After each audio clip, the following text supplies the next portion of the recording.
I grew up in a small town where nothing much happened and even less ever changed. It was the kind of place where you could walk down the same cracked sidewalks your parents had walked when they were children, past the same rows of tire houses with sagging porches and rust-streaked mailboxes, and still know every neighbor by name. Nights were quiet, too quiet sometimes, with only the hum of insects and the occasional bark of a dog carried on the still air. There were no late-night attractions, no neon lights, no 24-hour diners. Once the sun went down, the town seemed to fold in on itself, as if sleep swallowed the streets whole. That is why what I saw that summer night has never left me. It never belonged here. It should not have been here at all. I was walking home from a friend's place after midnight. I could have taken a shorter route, but something in me wanted to stretch out the walk, maybe to shake off the heavy feeling that always hung in my chest when a night got too quiet. The moon was swollen and pale, hanging just above the rooftops, and every step made the gravel crunch under my shoes louder than it should have. The streets were empty. I knew they would be, but when I turned a corner onto Maple Street, my eyes caught something out of place. There was a playground. It was sitting in the empty lot that had always been just a patch of weeds and dirt, fenced off with chain link and forgotten by time. I froze and stared because I knew for a fact nothing had ever been built there. Yet in the silvery glow of the moon, I could see swings hanging from a frame, a slide jutting out, even a merry-go-round with metal bars that gleamed faintly as though freshly painted. My first thought was that I was tired, that maybe my eyes were playing tricks on me. I blinked, rubbed at my face, but the sight did not shift or fade. The playground stood there solid and wrong, its edges too sharp against the night, as though it had been stitched into the landscape only moments before. Curiosity has always been a flaw of mine. Instead of turning away, instead of running, I walked closer. The air grew colder as I approached the fence, the kind of cold that should not have been possible in the middle of July. My breath fogged faintly, and I found myself hugging my arms as a shiver crept down my spine. The closer I got, the clearer the details became. The swing swayed ever so slightly, though no wind touched the trees. The slide's metal gleamed with a wetness that looked like dew, though everything else was bone dry. And the merry-go-round seemed to tremble almost imperceptibly as though something had just climbed off it. I stood at the fence, gripping the cold metal links, and stared inside. That was when I realized the lot itself looked larger than it ever had in the daytime. It stretched farther back into the shadows than seemed possible, the playground equipment arranged in neat rows like soldiers waiting. I knew I should leave, but I could not pull myself away. My eyes were caught by the seesaw in the back corner, its wooden plank tilted low on one end. The other end shifted upward slowly, as if an unseen weight pressed down, then lifted. The sound of wood creaking carried through the still night, and my chest tightened with something close to panic. I backed away from the fence and forced myself to walk home, every step feeling heavier than the last. My mind raced with explanations, but none made sense. I told myself I must have imagined it, that maybe it was some leftover structure hidden by weeds in the day, or maybe the town had thrown it up without me noticing. But deep down I knew better. I had walked past that empty lot 100 times before, and nothing had ever stood there. When I reached my house, I locked the door behind me and sat in the dark living room with my heart pounding so hard I could hear it in my ears.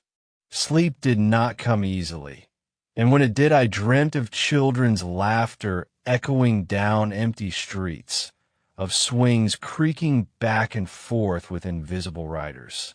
The next morning, I went back to the lot. The fence was there, the weeds were there, but the playground was gone. It was nothing but dirt and trash scattered across the ground, as it had always been. I stood there for a long time, my stomach twisting, my skin crawling, before I convinced myself that maybe I really had imagined it. But some part of me knew it was not a dream. Something had been there. Something had shown itself to me, and for reasons I still cannot explain, I felt certain it would not be the last time. That night, I lay awake long after midnight, listening, waiting.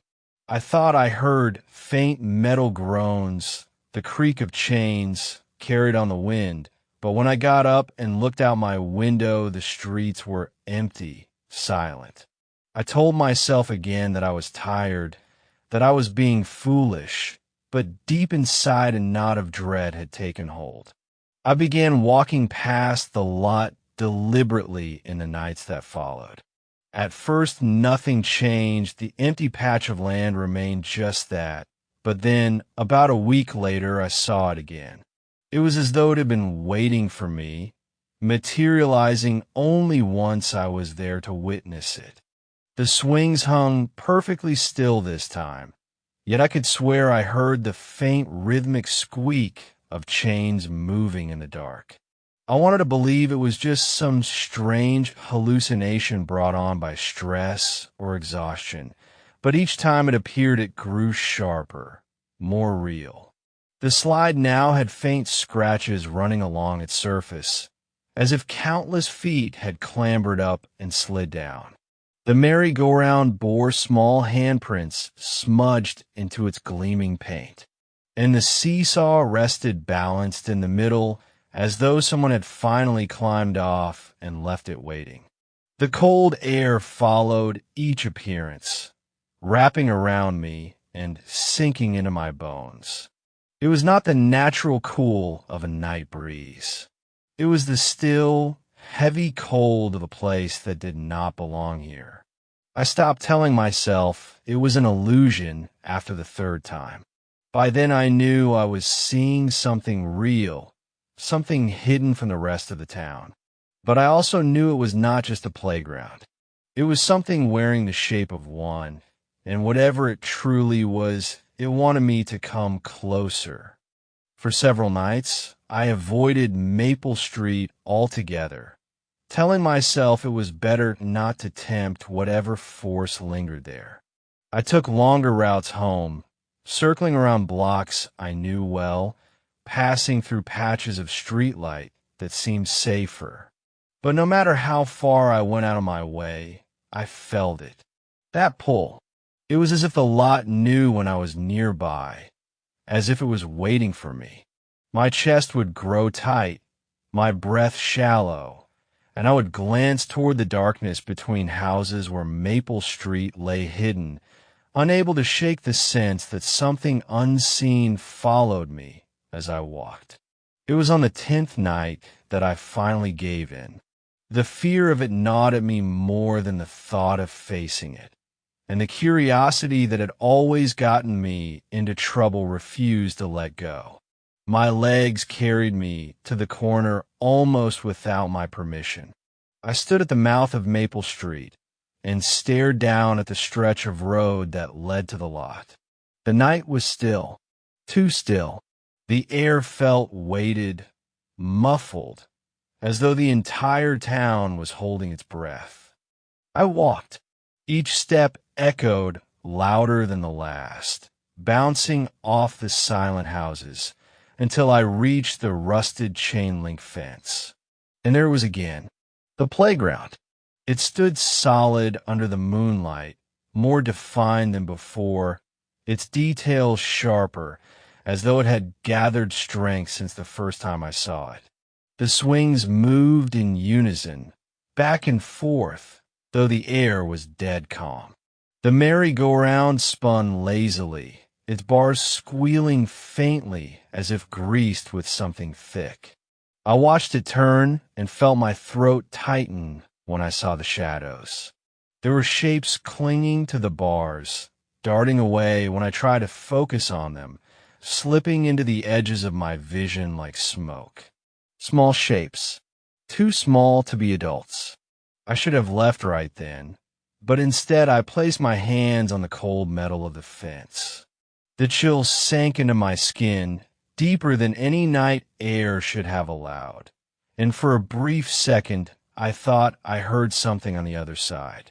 Not the squeal of the merry-go-round, not the squeak of swings, but laughter. Faint, high-pitched, muffled, like children playing somewhere far away. My stomach turned to ice. I stumbled back, my eyes locked on the seesaw. One end began to rise slowly, creaking as though a weight pressed down the opposite side. There was nothing there, nothing I could see, yet the plank tipped downward again, then up once more, as if someone invisible was rhythmically climbing on and off. The sound made the hairs on my arms rise. I forced myself to run then, my body trembling so hard I nearly tripped. The further I got from the lot, the weaker the cold became, but the sound of laughter followed me for blocks before finally fading. When I reached home, I collapsed against the front door, my lungs burning, my mind racing. I told myself I would not go back, that no matter what curiosity gnawed at me, I would not set foot near that place again. But saying it and doing are different things. Days blurred together. I thought about nothing else. At work, I stared blankly at my tasks. At home, I paced the floor. Every night the urge to see it again clawed at me until I could barely sleep. My dreams grew feverish, filled with half-formed shapes darting through shadows. Tiny hands pressing against the glass of my bedroom window, faint voices whispering in the dark. I woke each morning drenched in sweat, my sheets tangled tight around me, as if I had been fighting something all night. On the 15th night, I caved. I told myself I would bring proof. I carried an old camera with me, my hands shaking as I clutched it, desperate to capture what I had seen so that I might convince myself later that it was real. Or maybe so that I could convince myself it was not. When I reached the lot, the air had already grown cold. The playground shimmered there in the moonlight, its colors muted but unmistakable. I lifted the camera and snapped picture after picture. My heart pounded as the shutter clicked, each sound too loud in the silence. I could not look away from the equipment. The slide seemed longer this time, stretching back into the shadows. The merry-go-round spun faster, though I still could not see what propelled it. And the swings now moved violently, their chains rattling with a rhythm that felt purposeful, almost like a warning. I lowered the camera, my stomach twisting, and that was when I saw them. Eyes. Dozens of them glimmering faintly in the dark under the jungle gym, too low to the ground to belong to anything standing upright. They blinked in unison, their pale reflections catching the moonlight for only a second before disappearing again into the black. I stumbled backward, choking on a gasp, but my feet tangled and I fell hard onto the pavement. My head rang, and for a moment all I saw was spinning stars. By the time I scrambled back to my feet, the playground was gone. The lot stretched out in front of me, barren, empty, nothing but dirt and trash again. I clutched the camera to my chest like a lifeline and sprinted home, nearly sobbing with relief when I finally slammed the door shut behind me. I spent the rest of the night developing the pictures in my small bathroom, red light washing over me as the images appeared one by one. At first they looked normal, just shots of the lot in the dark. No playground, no swings, nothing. My heart sank. Then I pulled the last photo from the tray. My blood turned to ice. The playground was there. Not complete, not sharp, but faint, like an image burned half into the film. And in the corner, under the slide, a cluster of pale smudges that looked disturbingly like eyes peering out. I could not sleep after that. I stared at the photo for hours, my skin crawling. Every sound in the house seemed amplified. Every creak of the floorboards, every sigh of the walls. I kept glancing at my window, half expecting to see tiny handprints pressed against the glass. The next day, I considered destroying the photo, but something in me stopped. If I destroyed it, I feared I would lose the only proof I had, maybe the only thing tethering me to reality. But keeping it felt wrong too, like it carried something with it, like by holding on to it, I had opened a door I should never have touched. That night the dreams grew worse. I dreamt of standing at the fence, staring into the lot, while dozens of small figures circled me just outside my vision. They giggled and whispered, their voices muffled as though carried through water. When I tried to move, the ground beneath me gave way, and I sank into a pit of cold soil as hands clawed at me from below. I woke gasping, clutching my sheets, my skin clammy with sweat. The photo lay on the nightstand beside me, and though my windows were locked, I swear I could see faint streaks running across the glass, as though something with damp, cold fingers had dragged them across the surface during the night. The photo never left my mind after that night. I tried to tuck it into a drawer and forget it, but it was as if the image lived inside me. The pale glimmer of those eyes in the corner seemed burned into my skull, waiting to surface every time I closed my eyes. The thought of destroying it still gnawed at me, yet keeping it nearby felt worse, like carrying around something that wanted to seep out of the paper and crawl into the room with me. I began hearing noises at night, faint and subtle at first, easy enough to excuse as old house sounds. The settling of wood, the scrape of branches on glass. But then they became sharper, more deliberate. A rhythmic tapping on the window screen. The soft drag of something across the floor just outside my bedroom door. Once, half asleep, I could swear I heard the thin sound of children giggling from somewhere deep inside the walls. Sleep became impossible. I paced through the dark rooms, flicking lights on and off, checking locks, checking windows. The photo always waited where I had left it on the nightstand. I never found the strength to throw it away, though every time I looked at it, my stomach turned cold. It was not just an image anymore. It felt like an invitation. On the 21st night since first seeing the playground, I did the worst thing I could have done. I went back. I do not remember making the decision. I only remember pacing the living room, trembling with exhaustion until I realized I was already outside, already walking down Maple Street. The air was still, but the silence was heavy, so heavy it felt as though the night itself was pressing down on me. By the time I reached the chain-link fence, the cold had sunk into my bones. The playground was there again, but it was different now. The equipment looked older, rusted in places, paint peeling, wood splintering. The swings no longer swayed gently. They jerked back and forth violently, chains snapping taut as though yanked by unseen hands. The merry-go-round spun too fast for anything invisible to hold on, yet I saw shapes darting along its bars, too quick, too fluid, too wrong to belong to children. The slide was slick with some dark sheen that caught the moonlight like oil, and the seesaw pounded up and down as if slammed by heavy bodies I could not see. My breath caught in my throat.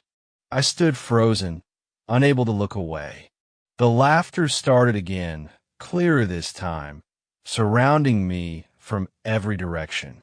It was high and shrill, echoing with a distortion that made my skin crawl. And then, without warning, the sound stopped. I felt eyes on me. The jungle gym at the back of the lot seemed darker than the rest, its bars stretching upward like skeletal arms. Beneath it, shadows pooled unnaturally, and from within them came movement. Dozens of figures crawled out on all fours, pale limbs bent at angles too sharp, too long. They moved like children at play, yet their bodies twitched in jerks and spasms, their faces blurred and featureless in the dark. They scurried toward the fence with a frantic energy, their hands scraping the dirt, leaving streaks in the soil as they came. I stumbled back, my chest heaving, as the first of them reached the fence. Its fingers curled through the metal links, and I saw them clearly for the first time. Not children, not anything I could recognize. Their skin was the color of ash, stretched tight over thin bones, and where faces should have been were only wide, glistening grins that cut ear to ear. Dozens of them, each smile trembling with something that looked like hunger. The laughter erupted again, deafening, and I ran. I did not stop until I was home, slamming the door shut and bolting every lock. My body shook so hard I could not hold a glass of water without spilling it. I sat awake until dawn, staring at the door, listening for sounds outside. None came. The next morning, I checked the lot in daylight. As always, it was empty, but the soil was torn in long grooves, as though clawed by many small hands. No one else in town seemed to notice, or maybe they did and chose not to speak of it. People looked at me oddly when I asked about the lot, claiming it had always been just a patch of dirt. Some even laughed at the idea of a playground. But I could see in their eyes that unease I recognized too well. They knew something was wrong there. They just did not want to name it. That night the tapping on my window returned. Slow, deliberate, like fingernails against the glass. I stayed frozen in bed, staring into the darkness, too afraid to move. When I finally gathered the courage to look, nothing was there. But faint streaks ran across the pane, as if smeared by damp, dirty hands. The following nights were worse. Shadows moved across my walls, even when no cars passed outside. My reflection in the mirror lingered half a second too long after I turned away. I would wake in the night to find the photo lying on my chest, though I had locked it in a drawer the evening before. And always the laughter, faint, muffled, echoing from somewhere just beyond the walls. I tried to leave town. I packed a bag, got in my car, drove toward the highway. But as I passed through the streets in the dead of night, I saw it again. Not only in the lot. The playground appeared in flashes between houses, at the end of alleys, in the reflection of shop windows. Each time it was closer, clearer, as if it were following me. I turned the car around and went home, terrified of what might happen if I truly tried to escape. Now I feel watched at all hours. Even in daylight, I sometimes see the faint outline of swing sets and slides where none exist, shimmering like heat waves on the horizon. At night the voices are clearer, whispering things I cannot quite make out, things that feel wrong to even try to understand. The photo has changed too. When I dare to look at it, I see more figures crawling out of the shadows of the playground. They're no longer just under the slide. They are everywhere, filling the frame, their grins stretching impossibly wide. I know they want me to come back, and I fear the next time I do, I will not make it home. I stopped sleeping altogether after that week. The nights were filled with sounds that did not belong in my house. The faint rattle of chains dragging across the floor. The creak of metal swinging back and forth. Sometimes I would hear the groan of the seesaw board bending, the hollow thud as it slammed down on wood that did not exist in my living room. The laughter was no longer muffled. It moved through the air like a draft, brushing past my ears, echoing just behind me even when I turned and found no one there. The photo on my nightstand grew worse with each passing day. The shadows and it shifted subtly, always rearranging themselves when I looked again. The eyes were clearer now, sharper, and the grins no longer belonged only to figures crouched in the background. They pressed close to the lens, filling half the frame, their jagged smiles stretching wider each time. I considered burning it, tearing it to pieces, but the thought filled me with a deep sickness, as if the photo was more than paper and chemicals, as if destroying it would only set them loose. I began to see the playground outside my window, not in full, but in fragments. One night, the silhouette of a swing set stood in my backyard, its chains squeaking though no wind stirred. Another night, the slide leaned against the tree line at the edge of the property, slick and shining in the moonlight. The merry-go-round appeared in the reflection of my kitchen window, spinning so fast its bars blurred, yet when I turned to look behind me, nothing was there. The lines between waking and dreaming dissolved. I would wake drenched in sweat, my sheets tangled around me, but the sounds of the playground continued even after my eyes opened. The scrape of shoes running across gravel, the hollow metallic groan of spinning bars. Sometimes I felt the bed shift, as if small bodies were climbing up beside me, pressing the mattress down with their weight. When I turned on the lamp, there was nothing but empty sheets, though faint handprints remained in the fabric, smudged as if made by dirty fingers. I began locking every door, every window, yet still they found their way in. One night, I entered the kitchen and froze. Small footprints trailed across the linoleum, leading from the back door straight to the center of the room before fading into nothing.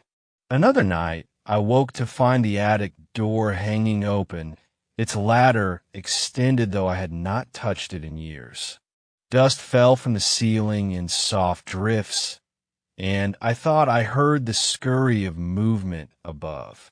I did not climb to check. I slammed the ladder shut and nailed the door closed, but even now I hear them scratching there, waiting. It is not only my home anymore. They have followed me elsewhere. At work, while sitting at my desk, I sometimes hear the metallic squeal of swings from outside the window.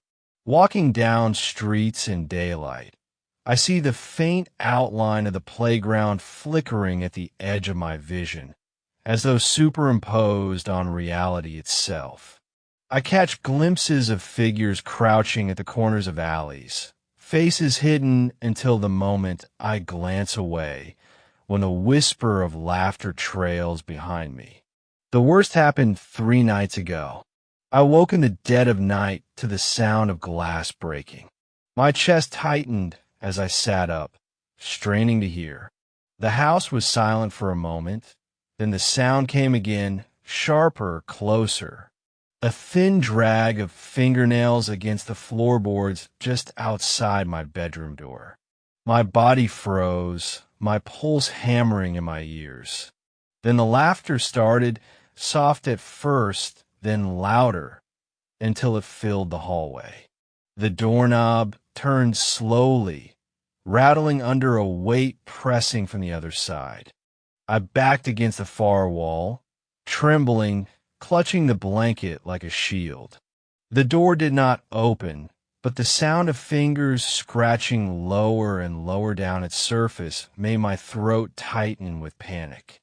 When silence finally returned, I stayed awake until dawn, unable to move, watching that door as though it would burst inward at any second. In the morning, I found the evidence. On the outside of the door, faint streaks ran down the wood, lines that could only have been made by hands dragging downward. They were small, child-sized, and the ends of the streaks smeared outward, as though something had pressed its face there too.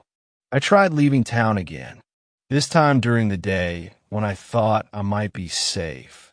I drove for miles, but no matter which direction I chose, I began to notice things out the window.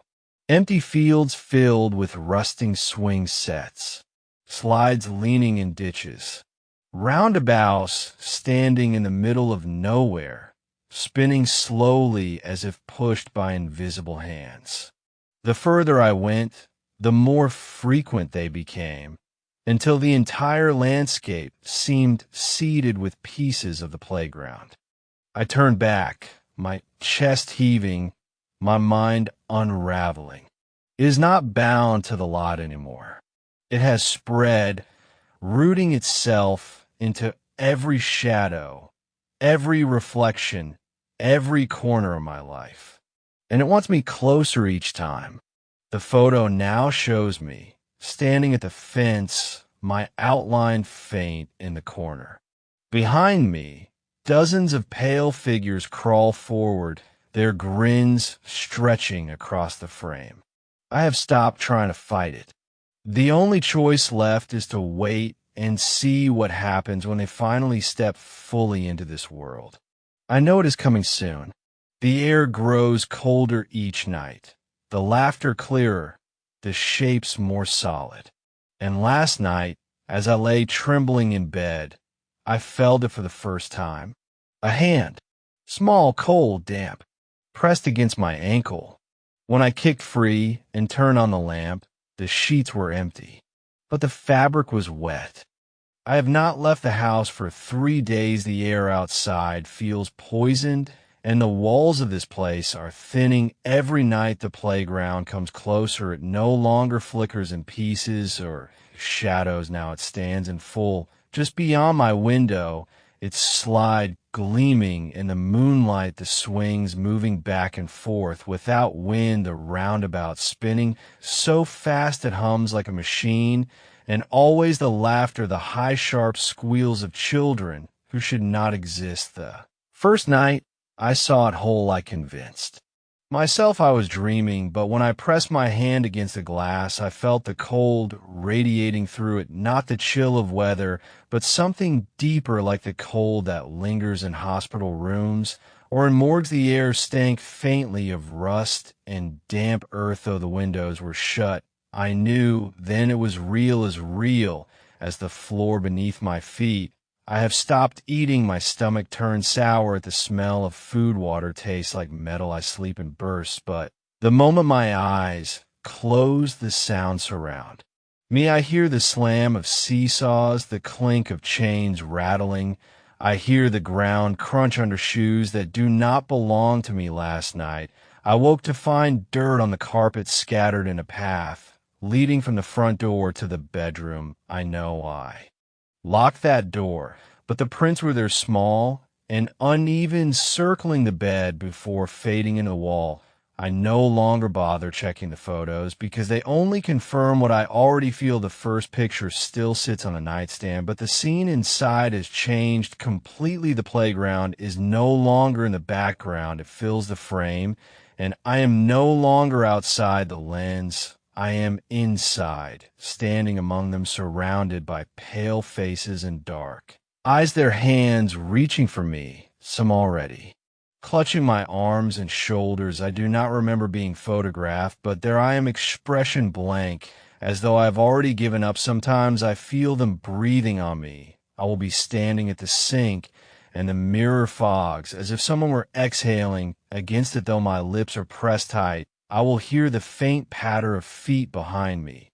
And when I turn, the kitchen is empty, yet the chair rocks, as if someone leapt from it a second before. The worst was 2 nights ago when I woke not in my bed, but outside my house, standing barefoot in the grass, facing the playground, the ground beneath me soft, as if freshly dug, the air thick with rot and laughter echoing from the swings. They were waiting, dozens of them crouched and still pale. Figures with smiles that stretched too wide, their eyes, unblinking black voids, staring through me. I could not move for what felt like hours, my body rooted to the soil, until something snapped, and I ran back inside, my feet bleeding, my chest burning with a cold that would not fade. Last night the barrier broke. I heard the back door slam open, though. I had bolted it. I heard the squeal of the swings, not outside, but inside, the metallic scrape echoing through the hallway. The laughter no longer muffled, but clear, high voices calling to one another. And to me, I pressed myself into the corner of the bedroom, clutching the blanket as the footsteps approached, not heavy like an intruder, but light, quick scampering across the wood floor like children running in circles. The knob turned, the door opened, and the light from the hallway stretched long shadows across the walls. I could not see their faces fully, but I saw their shapes, small, thin bodies crawling on hands and knees, their heads jerking too fast, their fingers dragging across the floor, leaving trails of black grime. One crawled to the foot of the bed and rose slowly, its neck crooked, its smile wide. I tried to scream, but the air caught in my throat, and then they were gone. The room silent again, but the sheets were damp with soil and handprints pressed into the mattress beside me. I know tonight is the last night. Already the air in the house is colder than ice. My breath comes out in mist, though the heater roars. The windows no longer show the world outside. Only the playground stretching forever, swings, sliding seesaws, all moving at once with no hands touching them. The sky above it blacker than night. The laughter never ending. A chorus that drills into my skull. I feel them now as I write, the tickle of cold fingers tracing my arms, my neck, my face. They do not wait at the fence anymore. They are here, crowding around me, breathing against my skin. I will not run. I will not fight. There is nowhere left to go. I hear the creak of the swing as one slows and stops. I hear the ground crunch as they step closer and closer.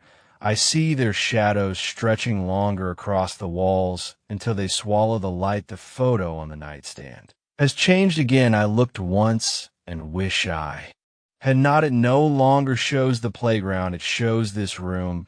I am sitting on the bed, the paper in my lap, and around me a ring of pale figures pressed close, their smiles so wide, their teeth black, their eyes glistening what they are staring at me even in the photo, and I cannot tell if I'm still alive in that image or if it has already claimed me. The cold hand is on my wrist. Now it squeezes tight. Others crawl onto the bed, pressing down the mattress, their weight all around me, their breaths rising and falling in rhythm. I can feel their hair brushing against my face, the damp earth filling my nose and throat. And as I try to move the pen across the page, the words blur. If anyone finds this, know that the playground does not stay hidden. It finds you when you notice it, when you let the laughter slip into your thoughts, when you glance at the edge of a field at night and see metal glinting where nothing should be. If you follow the sound, you will see it. And once you see it, it will not let you go. The swing chains rattle, the roundabout hums, the slide glistens in the dark. They are waiting, and I can no longer tell if I am writing or only dreaming. The cold fingers are pressing harder. They are pulling me down into the soil, into the laughter, into the endless night of the playground that appears after midnight.